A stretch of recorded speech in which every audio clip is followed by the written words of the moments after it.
থাকবে, এটা করতে পারতেছে না। বাসর ঘরে লাইট বন্ধ করার পর খুঁজে পাওয়া যাচ্ছে না রাফসান সাহাবকে, এমনটাই অভিযোগ রাফসান সাহাবের সদ্য বিবাহিত স্ত্রী জেফারের।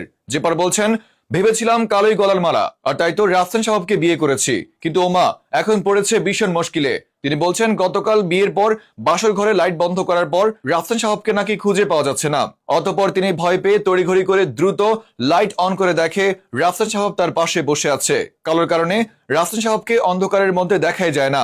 এদিকে রাফসান সাহাব আর জেফারের ভালোবাসা দেখে লোকজন বলছে, শুনেছি মানুষের ভালোবাসা সুন্দর, কিন্তু এই প্রথম দেখলাম রাফসান সাহাব এবং জেফারের ভালোবাসা মোটেও সুন্দর না।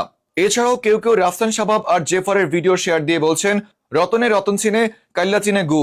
কিন্তু রাফসান সাহাবকে নিয়ে মানুষজন এমন কথা কেন বলল, তা নিয়ে বিস্তারিত দেখুন রিপোর্টার সালমান মুক্তাদিরের রিপোর্টে। বিয়ে করেছেন রাফসান আর জেফার। অনেক আগেই শুনেছি তাদের নাকি বিয়ের গুঞ্জন রয়েছে। অবশ্য বাঙালি যেটা অনুমান করে সেটা সত্য হবে না তা কি করে হয়? বাঙালির চোখ আর সিসি ক্যামেরা দুটোই এক, এই চোখ থেকে বাদ যাবে না একটি প্রেমিক প্রেমিকাও।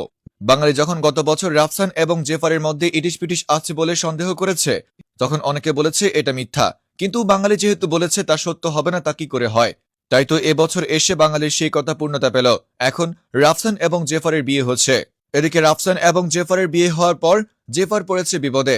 লাইট বন্ধ করার পর রাফসানকে আর খুঁজে পাওয়া যাচ্ছে না, এ নিয়ে অভিযোগ আনেন রাফসানের সদ্য বিবাহিত স্ত্রী জেফার।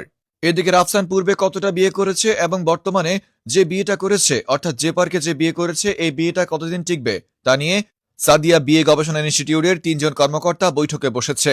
তারা শীঘ্রই বের করতে যাচ্ছে রাফসানের এবারের বিয়েটা ঠিক কতদিন টিকবে। এদিকে যেসব সুন্দরী মেয়েরা এতদিন ভাবত কালোর ছেলেরা ধোকা দেয় না, তাদের চোখে আঙ্গুল দিয়ে রাফসান এবার প্রমাণ করে দিয়েছে, জি না, কালো ছেলেরাও ধোকা দেয়। তাই আশা করছি এখন সকল সুন্দরী মেয়েরা কালো এবং সুন্দর সব ছেলেকেই অবিশ্বাস করবে।